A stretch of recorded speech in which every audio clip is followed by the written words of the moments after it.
welcome to the world of science. Today we are going to talk about heat. Yes, you will think that it's related to energy or temperature difference, but let's understand it with a very small example. So, matter is made from molecules, and there are not only a single molecule, there are many molecules, right?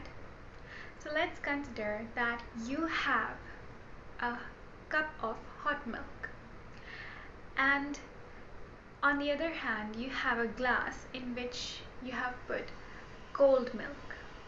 Now when you put the hot milk into the glass, what will happen?